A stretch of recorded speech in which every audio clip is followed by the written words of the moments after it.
¿Cómo estamos, hermanos? Bien, bien. ¿Qué será lo más importante en una iglesia? ¿O qué es lo más importante en la vida de un cristiano? Porque pues hay muchas cosas importantes, ¿verdad? Pero ¿qué será lo más importante de esta iglesia? Ya más personal. Mire, lo más importante de una iglesia o en la vida de un cristiano es la presencia de Dios. Si la presencia de Dios no está en una iglesia, pues ¿de qué sirve lo que hagamos en la iglesia? Si no está la presencia de Dios con nosotros, es como una lámpara sin aceite. ¿De qué sirve una lámpara sin aceite? Pues de nada. Si no está la presencia de Dios con nosotros, es como un río sin agua. ¿De qué sirve un río sin agua? Si no está la presencia de Dios con nosotros, es como un carro sin gasolina. ¿A dónde va? Pues a ningún lado. Entonces mi pregunta hoy en esta mañana es: ¿cómo está la presencia de Dios en su vida? ¿Es real la presencia de Dios en su vida? ¿Siente la presencia de Dios en su vida? Porque de eso se trata la vida cristiana, hermanos. De eso es lo importante en la vida de una persona, de una iglesia, es la presencia de Dios. Si la presencia de Dios no está aquí con nosotros, o no está en casa, o no está en nuestra vida, mire, nada de lo que hagamos tiene sentido. Podemos cantar, podemos predicar, podemos servir, podemos hacer esto, podemos hacer aquello, pero si no está el fuego de la presencia de Dios con nosotros, pues lo que hagamos no tiene sentido. Mire, el pasaje que vamos a leer trata de eso, de cuidar la presencia de Dios. Vamos a Levíticos capítulo 6. Levíticos capítulo 6.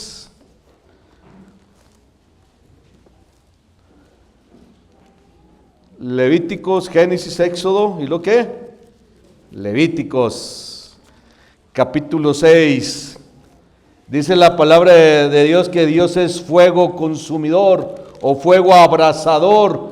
Y Pablo le va a decir a Timoteo: aviva el fuego del don de Dios que hay en ti, aviva la presencia de Dios que hay en ti. Puestos de pie ahí en Levíticos capítulo 6, versos del 8 al 13. Y aquí hay un mandato de Dios para el pueblo de Israel, para los sacerdotes. Hay un mandato, hermanos, muy importante. Mire, todo lo que se hacía allí en el tabernáculo de reunión dependía del altar. Sí, todo lo que se hacía allí en el tabernáculo del altar, de reunión, dependía del altar. Es decir, el centro espiritual de toda una nación dependía de lo que pasaba en el altar. Lo más importante de todo lo que se hacía dentro del tabernáculo de reunión dependía del altar. Entonces todo lo que hagamos para Dios, aquí en la iglesia o en casa, mire, depende de nuestra comunión con Dios. Mire, yo leo el verso, el 8, usted el 9, pero a ver si puede entender cuál era la única condición que Dios le pidió al pueblo de Israel, a los sacerdotes, para que todo lo espiritual llegara a Dios como un olor fragante. Dice la palabra de Dios: habló aún Jehová a Moisés diciendo: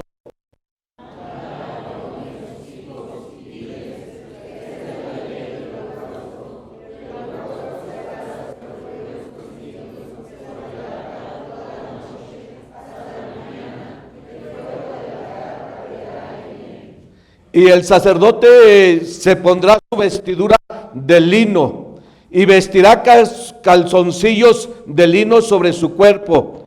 Y cuando el fuego hubiere consumido el holocausto, apartará él las cenizas de sobre el altar y las pondrá junto al altar.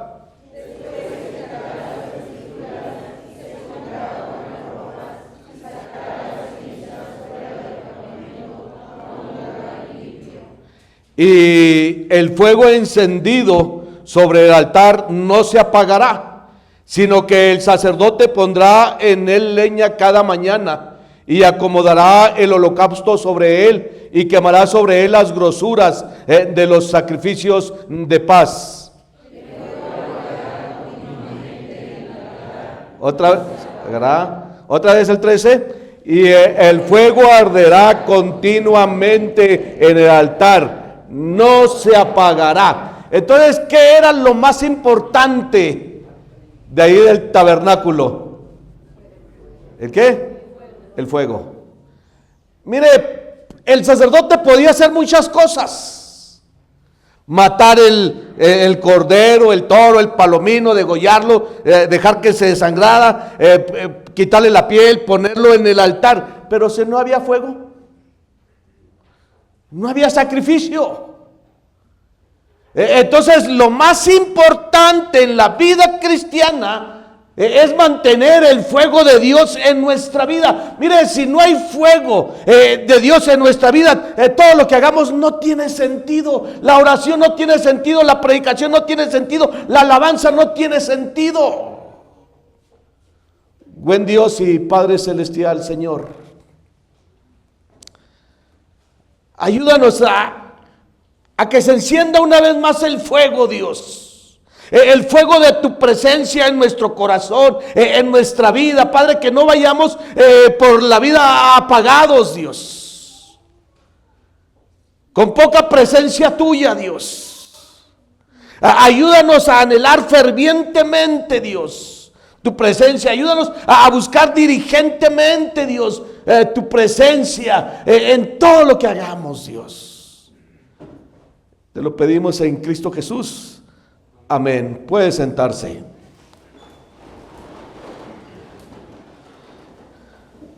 ¿Cómo está su llama?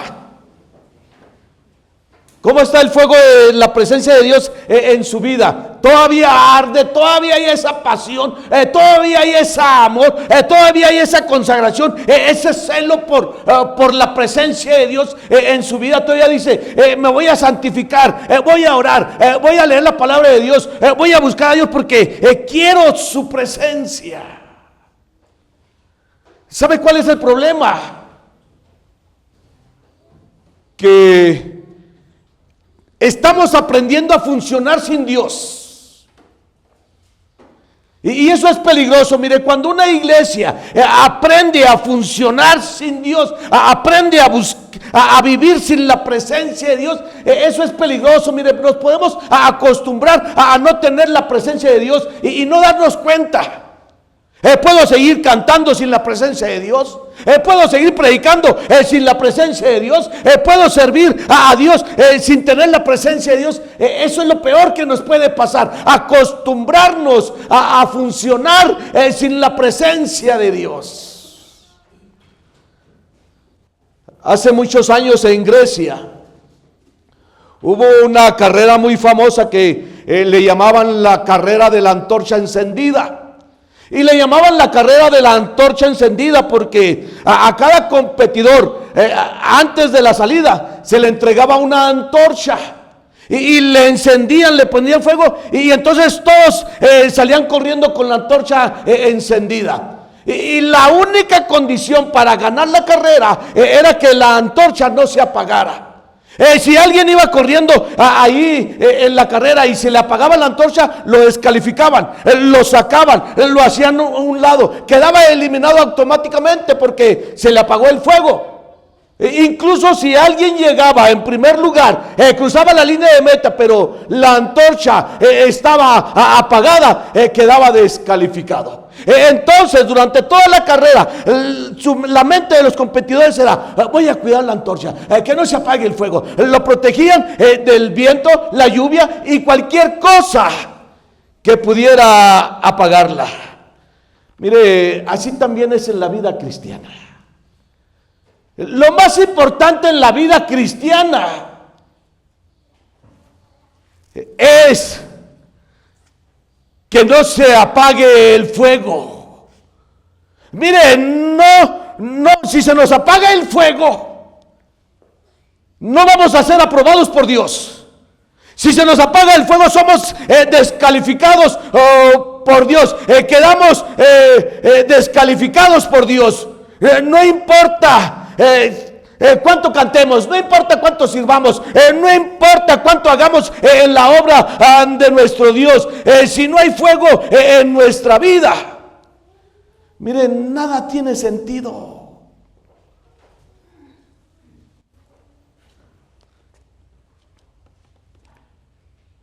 Me pregunto, ¿habrá cristianos apagados?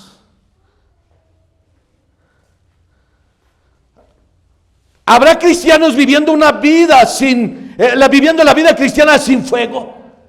¿Habrá cristianos viviendo la vida cristiana, mire, sin pasión? Yo creo que lo más hermoso y maravilloso que nos ha pasado es que el Espíritu Santo de Dios more en nosotros. El Espíritu Santo nos ha llenado de pasión.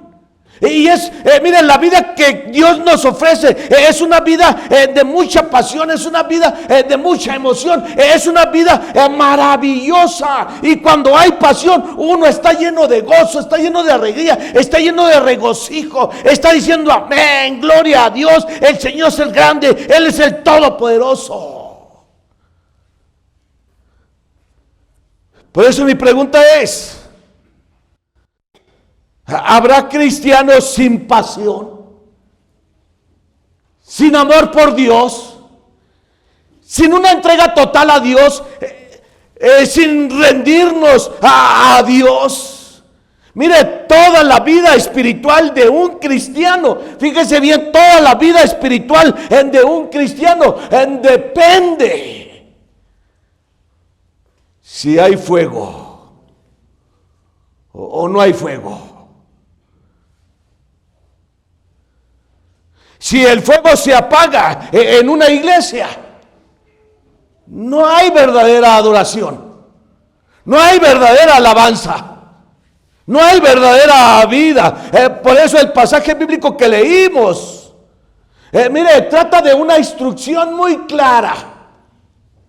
Dios les dejó bien claro a los sacerdotes, al pueblo de Israel, les dejó bien claro que el fuego del altar debería mantenerse encendido todo el tiempo, día y noche, jamás se debería de apagar. Entonces el ministerio principal del sacerdote no era encender las velas, no era poner el pan de la propiciación, no era ofrecer el incienso, no, el principal ministerio de los sacerdotes era vigilar el fuego, que no se apagara. Ellos durante el día, durante la noche, durante la mañana venían al altar, hay fuego, que no se apague el fuego.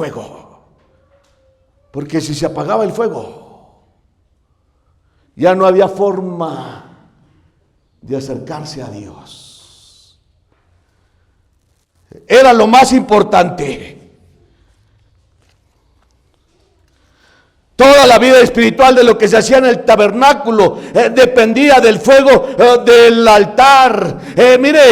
Podemos hacer muchas cosas para Dios, cosas importantes para Dios. Pero si no hay fuego, si ya no ama a Dios, si no está rendido para Dios. Así que hoy vamos a ver que no se apague el fuego, que usted siga apasionado por Dios, que yo siga apasionado por Dios. La Biblia dice de Juan el Bautista que él era una antorcha que ardía en un mundo oscuro, y así debe ser nuestra vida, antorchas encendidas, llenos del poder de Dios, llenos de la unción de Dios. Así que en primer lugar, el fuego de Dios permanece encendido cuando hay un genuino sacrificio en el altar. Fíjese bien, El fuego de Dios permanece encendido en una vida, en una iglesia, en una persona, en una familia, cuando hay un genuino sacrificio en el altar. Por eso mi pregunta es, ¿qué estamos poniendo en el altar? ¿Cómo está su vida delante de Dios? Mire, ¿sabe qué es lo que significa el altar? El altar significa muerte, significa sacrificio. Es ahí en el altar donde le ofrezco a Dios mi vida. Es ahí en el altar donde muero a mis deseos. Es ahí en el altar en donde muero a mis pasiones. Es ahí en el altar donde muero a mi voluntad. Es ahí en el altar donde le digo a Dios, Dios, no se haga mi voluntad sino la tuya. Mire, Spurgeon decía que una iglesia grande o una iglesia llena no necesariamente es una iglesia sana, puede estar hinchada. Y así puede estar nuestra vida, así puede estar nuestra iglesia. Quizás me veo bien, quizás me veo grande, pero ¿qué pasa si solamente estoy hinchado? ¿Qué pasa si no hay vida espiritual en la iglesia? Mire el verso 9. Manda a Aarón y a sus hijos y diles: esta es la ley del holocausto. El holocausto estará sobre el fuego encendido, sobre el altar toda la noche, hasta la mañana. El fuego del altar arderá mire, en el Antiguo Testamento había varios tipos de ofrendas. Estaba la ofrenda de gratitud. Se podía ofrecer, en cualquier ofrenda se podía ofrecer un cordero, un toro o un palomino. No importaba, dependiendo de la economía de cada persona. Pero era el motivo. Entonces había varias ofrendas. Estaba la ofrenda de gratitud, que decía, yo estoy agradecido con Dios. Dios me sanó, estoy agradecido con Dios. Entonces traía una ofrenda. También estaba la ofrenda voluntaria, que decía, a mí me nace del corazón traerle una ofrenda especial a Dios. También estaba la ofrenda por el pecado. Decía, bueno, yo pequé y quiero el perdón de Dios, y traía una ofrenda por el pecado, donde decía, Dios, perdóname. Y también estaba la ofrenda de restitución, la ofrenda de paz. Pero este pasaje habla de una ofrenda muy especial, habla de un holocausto. Dice el versículo, esta es la ley del holocausto. Habría una ley para el holocausto.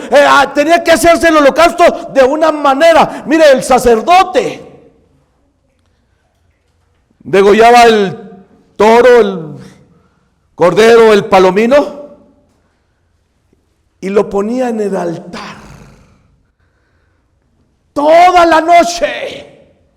Ardía toda la noche. Se quemaba toda la noche. La palabra holocausto significa ofrenda totalmente quemada. ¿Y sabe de qué habla el holocausto? ¿Sabe de qué habla esta ofrenda quemada? Habla de una entrega total a Dios, de una rendición total a Dios.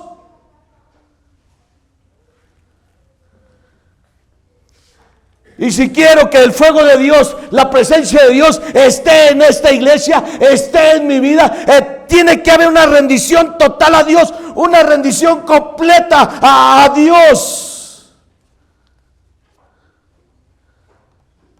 Por eso mi pregunta es, ¿qué le estamos entregando a Dios en el altar?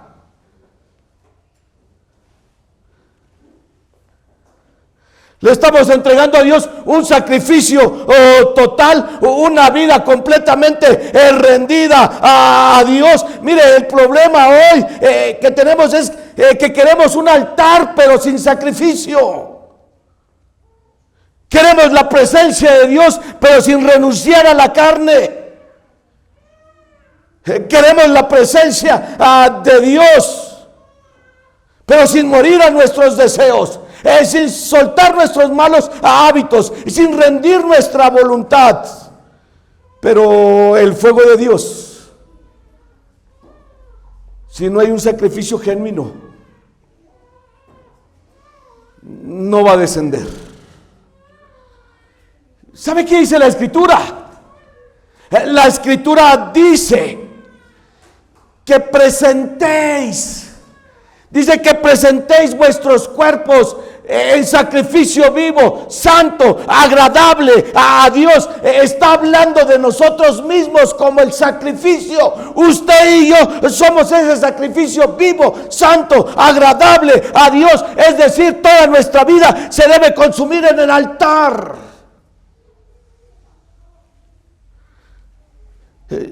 Darwin Moody fue un hombre sencillo, muy humilde, con poca preparación académica, pero impactó 3 continentes. Mire, sin mucha preparación, pero Dios lo usó para impactar 3 continentes. Y Darwin Moody se hacía esta pregunta: ¿por qué hay iglesias llenas de actividades, pero con poca presencia? ¿Por qué hay iglesias llenas, pero con poca presencia de Dios? Y la respuesta que encontró fue escalofriante. Él descubrió que había iglesias llenas de actividades y de gente, pero con poca presencia de Dios, porque no había vida espiritual en la iglesia, porque no había rendición total en la iglesia, porque no había consagración total en la iglesia, porque no había santificación total de la iglesia. Y cuando alguien le preguntaba: señor Moody, ¿cómo le hacemos para revivir a una iglesia muerta? Moody no hablaba de alabanza, no hablaba de predicación, no hablaba de métodos.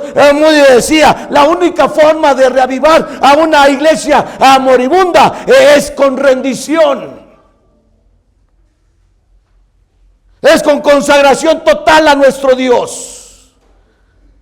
Por eso la palabra hebrea para holocausto significa literalmente ascender o subir en humo. Entonces, cuando el sacerdote degollaba a la víctima, la ponía en el altar, era un holocausto. El fuego ardía toda la noche, consumía la carne, consumía los huesos, consumía todo, y mientras se quemaba subía olor grato ante Dios, y Dios decía: es olor grato, me gusta este holocausto, me gusta este sacrificio. Y la pregunta que tenemos que hacer: mi vida es un olor grato ante la presencia de Dios. Dios ve mi vida y dice: me gusta ese olor grato, me gusta esa iglesia consagrada, me gustan los holocaustos de esa iglesia.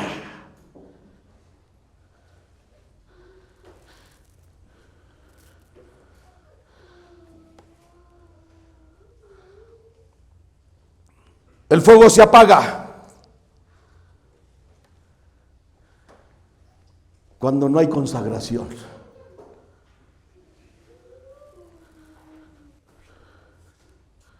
Podemos orar todo lo que quiera. Mire, ¿qué es más fácil, orar o consagrarnos?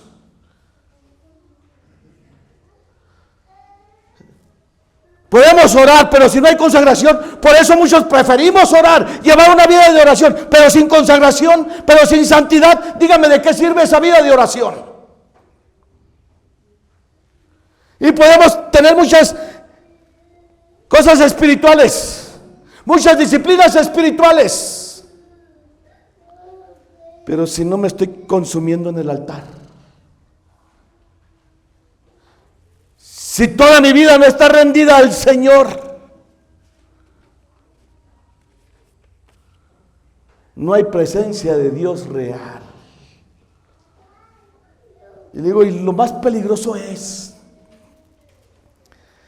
que me acostumbré a vivir sin la presencia de Dios. Mantengo el lenguaje cristiano, mantengo los hábitos cristianos, pero si ya no hay presencia. En segundo lugar, el día que dejamos de buscar a Dios, ese mismo día comienza el enfriamiento espiritual. Fíjese bien, el día que dejamos de buscar a Dios, ese mismo día comienza el proceso de enfriamiento espiritual. Comienza a apagarse el fuego de Dios. Su vida comienza a apagarse. Su pasión comienza a apagarse. El amor por Dios comienza a apagarse. La presencia de Dios en nuestra vida comienza a apagarse. Mire, el fuego de la presencia de Dios no se apaga repentinamente, no, se apaga lentamente, poco a poco. Hay un proceso. Primero poca oración, después menos oración, después estoy cansado para la oración, después no tengo tiempo para la oración, después tengo más diversión, más distracción. Y el fuego se va apagando, se va apagando. Y cada vez que no tengo ganas de la oración, cada vez que no tengo ganas de buscar a Dios, estoy mandando un mensaje, me estoy enfriando. Y como el enfriamiento es progresivo, no nos damos cuenta que nos estamos apagando, no nos damos cuenta que nos estamos enfriando.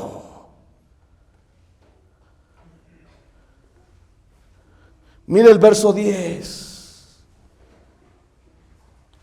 Y el sacerdote se pondrá sus vestiduras de lino y vestirá calzoncillos de lino sobre su cuerpo. Y cuando el fuego hubiere consumido el holocausto, apartará de él ¿qué? Las cenizas sobre el altar y las pondrá junto al altar. Dice que el sacerdote debe sacar las cenizas. ¿Qué son las cenizas? Las cenizas son fuegos que fueron pero ya no son. Las cenizas son fuegos que ardieron pero ya no arden. Las cenizas son experiencias con Dios pero que ya no están. Y por eso Dios dice: quita las cenizas, saca las cenizas. Hay quienes a veces quieren encender una fogata o un fuego en un colchón de cenizas. No sé si le ha pasado, ¿verdad? Que voy a hacer algo allí por negligencia, por pereza. Pues pongo aquí el carbón arriba de las cenizas, pongo el fuego aquí arriba. Mire, arderá por un tiempo, pero las cenizas terminarán apagando el fuego, porque las cenizas son el peor enemigo del fuego. Por eso hay que sacar las cenizas. Sacar las cenizas habla de tener una comunión fresca con Dios todos los días. En la oración que estuve ayer no me alcanza para el día de hoy. La presencia de Dios que tuve ayer no me alcanza para el día de hoy. Dios dice: no, saca las cenizas para que el fuego arda más. Él nos está hablando de una íntima comunión con Dios diariamente.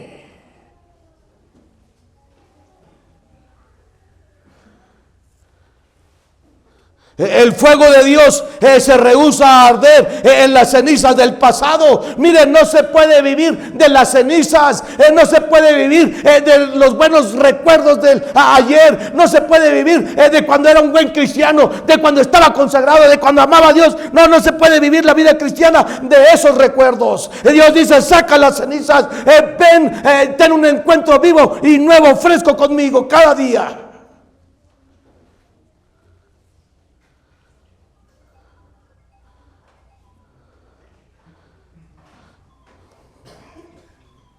Mi pregunta es: ¿cuándo fue la última vez que vino a un culto de oración? ¿Hace ya mucho tiempo? ¿Por qué dejó de venir? ¿Porque no tiene tiempo? ¿Porque está ocupado? ¿Porque está cansado? ¿Porque ora en casa? el fuego se apaga porque no tengo una relación fresca con Dios. Porque ya no busco a Dios como antes lo buscaba. Porque Dios ya no es mi prioridad. Y por eso es que dejé la oración, por eso es que dejé de asistir, por eso es que el altar de la oración está abandonado.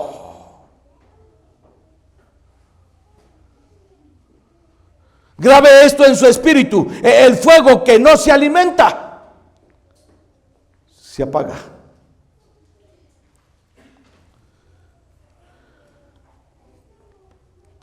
Sacar las cenizas cada mañana, dice. No dejes que se amontonen de un día para otro. Dice, sácalas, porque eso está apagando tu fuego. Las cenizas son cosas del pasado. Todo lo que traiga del pasado ya déjelo. Y vea lo que dice Dios en el verso 11. Porque cuando se ofrece el holocausto, dice Dios, el sacerdote se pondrá sus vestiduras finas, sus vestiduras elegantes, las de lino fino.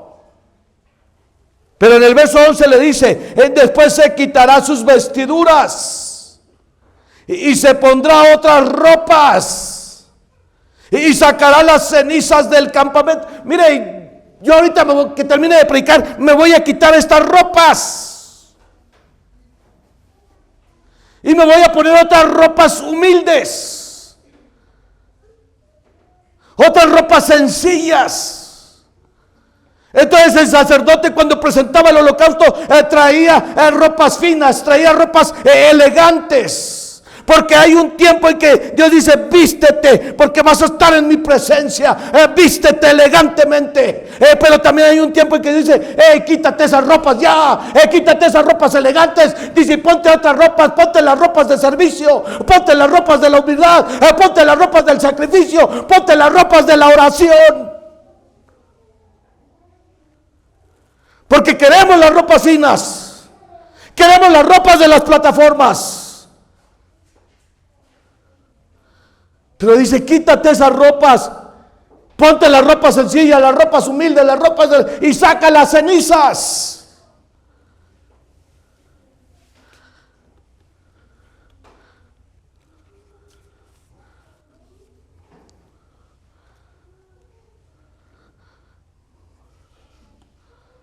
Cuando el fuego se apaga, comienzan a suceder cosas muy raras y peligrosas. Mire, cuando el fuego de la oración se apaga, comienzan a suceder cosas muy raras y peligrosas en la familia. Mire, todo se descompone. Se descompone la familia, se descompone el matrimonio, se descomponen los hijos, se descompone el negocio, se descompone la iglesia. Y empezamos a escuchar voces muy raras. Lo que antes era pecado, ahora ya no me parece pecado. Lo que antes me dolía, ahora ya no me duele.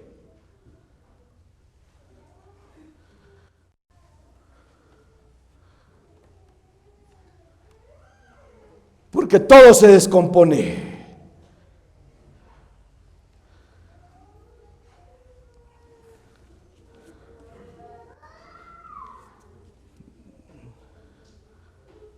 El fuego no se apaga con un gran pecado. Se apaga cuando dejas tu altar. Mire, por eso el rey David decía, él cometió, si quiere, el peor pecado, el que nos... Mire, hizo mucho... ¿Y sabe cuál fue su oración? Su oración a Dios decía, Dios, no quites de mí tu Santo Espíritu. El rey David está diciendo, Dios, puedo perder el reino si quieres, puedo perder el aplauso de la gente, puedo perder la admiración de la gente, puedo perder las riquezas del reino, pero Dios, no quiero perder tu presencia. Y esa debería ser nuestra oración. Dios, avívame, Dios, derrama tu Espíritu Santo más en mí, Dios. Puedo perderlo todo, Dios, pero no quiero perder tu presencia, Dios.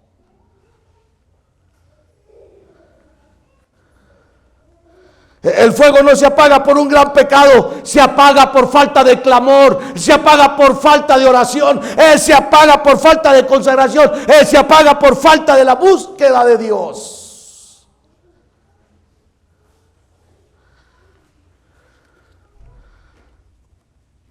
Número 1, ¿qué le está ofreciendo a Dios? ¿Qué está poniendo en el altar? ¿Hay un sacrificio genuino de rendición total a Dios? 2, el día que dejamos de buscar a Dios, ese día comienza el proceso de enfriamiento. 3, haga un compromiso con Dios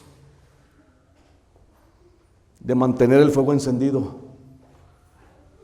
Haga un compromiso con Dios de mantener el fuego encendido en su vida. ¿Sabía que hay altares sin fuego? ¿Sabía que hay iglesias sin fuego? Sin oración. Y le pregunto, ¿de qué sirve un altar sin fuego? ¿De qué sirve una iglesia sin fuego? ¿De qué sirve un cristiano sin fuego?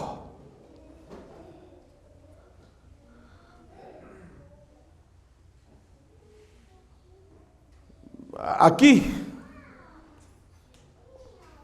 tenemos un pequeño remanente de oración. Los miércoles. Cada vez es menos.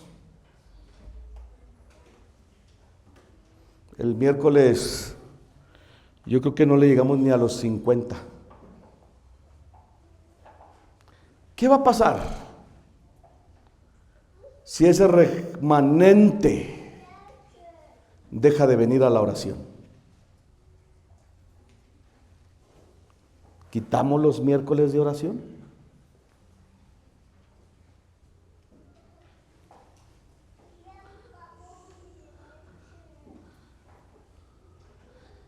Si ya no oramos,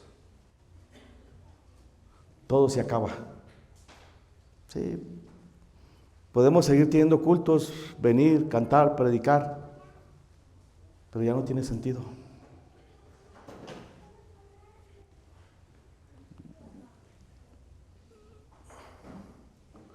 Mire, cuando el fuego se apaga, le decía, comienzan a pasar cosas muy raras, peligrosas. ¿Por qué me está pasando esto? ¿Por qué aquello? ¿Por qué este problema? ¿Por qué esta crisis? ¿Por qué esto? ¿Por qué aquello? ¿Por qué el otro?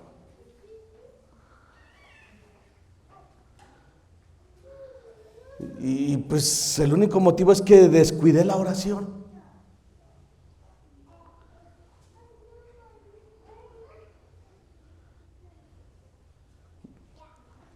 Cuando el altar se apaga, ¿de qué sirven los sacrificios? Cuando el altar se apaga, ¿de qué sirve la alabanza? ¿De qué sirve la predicación? ¿De qué sirve el servicio? No sirve de nada. Por eso vea lo que dice el verso 13. El verso 13 dice, el fuego arderá continuamente en el altar. Dice, no se apagará. Esta es la única condición. Dios dice, mantén el altar encendido. Cuida que el fuego no se apague. El altar debería arder día y noche. En el Antiguo Testamento, Dios le dijo a Moisés, construye el tabernáculo. Y el tabernáculo era un templo como este, dividido a la mitad. Una mitad era el lugar santo, la otra era el lugar santísimo. Estaba rodeado por un cerco de cortinas de pieles de animales. Estaba la puerta que se llamaba la verdad y la vida, y estaba el camino. Por eso Jesucristo dice, yo soy la verdad y la vida. Y cuando entrabas por esas puertas, lo primero que mirabas no era el altar santísimo. No era el arca del testimonio, no era el arca del pacto, no eran las tablas de los 10 mandamientos, no eran los querubines. Lo primero que el sacerdote miraba al entrar era el altar del sacrificio, el altar del holocausto, el altar del fuego. Y estaba ahí puesto a propósito. Porque nadie podía entrar al lugar santo y menos al lugar santísimo si primero no se había postrado en el altar encendido. Podía traer el sacrificio, el toro, el cordero, el palomino, pero si no había fuego, nadie podía entrar ni siquiera al lugar santo.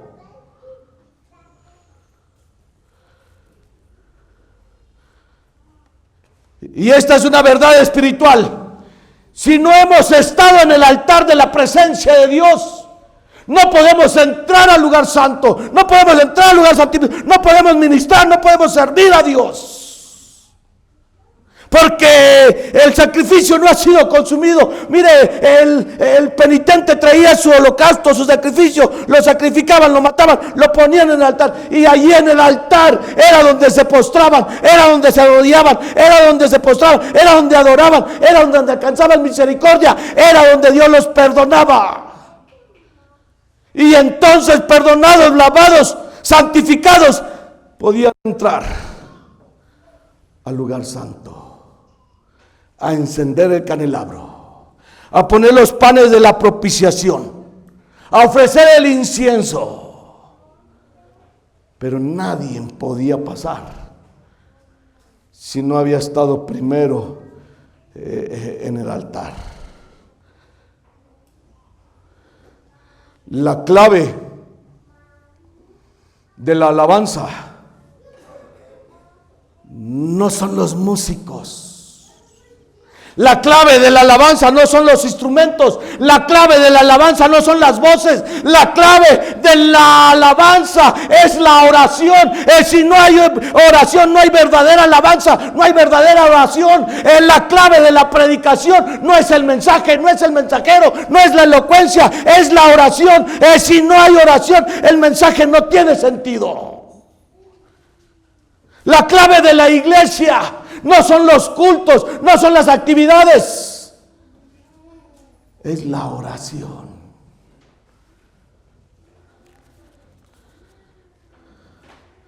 Ahí es donde alcanzo misericordia de Dios. En la oración es donde me postro, es donde me rindo, es donde Dios me perdona, es donde Dios me limpia, es donde Dios me unge de poder.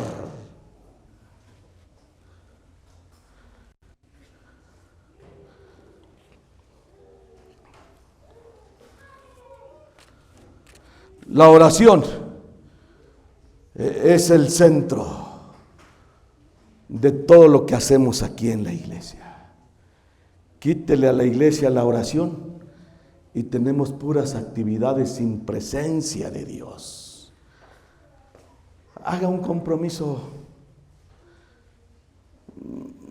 Mira, hay gente que dice, no, es que yo oro en casa. Está bien. Dice Dios, entra a tu aposento, entra a tu casa, cierra la puerta, ora. Pero también la Biblia dice, y ahora estarán atentos mis ojos y mis oídos a la oración, dice, a este lugar. Y Jesucristo dijo en el Nuevo Testamento, mi casa será llamada casa de oración. Spurgeon es llamado el príncipe de los predicadores. Él predicó por 38 años en el tabernáculo metropolitano de Londres. Le predicó a miles de personas. Y un relato cuenta que un visitante le preguntó a Spurgeon, ¿y cuál es el secreto del éxito de esta iglesia? Y Charles Spurgeon no lo llevó al púlpito, no lo llevó a su oficina, no le enseñó las hermosas instalaciones, lo llevó al sótano. Y cuando abrió la puerta, allí estaban decenas, si no es que cientos de personas orando, mientras Spurgeon predicaba. Entonces en el culto la gente miraba a un hombre, pero Dios miraba a un grupo de personas que estaban intercediendo por el culto. Eran personas sencillas, personas humildes, que el mundo no conocía, que nunca subieron a la plataforma. Y aquí está el punto: el avivamiento no comienza en la plataforma, comienza en el lugar secreto, en los cultos de oración. ¿Se va a comprometer con Dios? Miren, no conmigo. Aquí, aunque ya nadie viniera a la oración, yo aquí voy a estar. Comprométase con Dios. Sí hay trabajo, sí hay cansancio, sí hay lo que usted quiera. Son cenizas. Buen Dios y Padre Celestial, Señor, ayúdanos, Padre, a retomar el camino de la oración, Dios. Tú sabes cómo estamos como iglesia, Dios. El fuego se está apagando, Dios. Y Padre, pues quizás alguien aquí hay en su corazón, Dios, haga un compromiso contigo, Dios, de venir aquí a tu casa a orar. En Cristo Jesús oramos. Amén.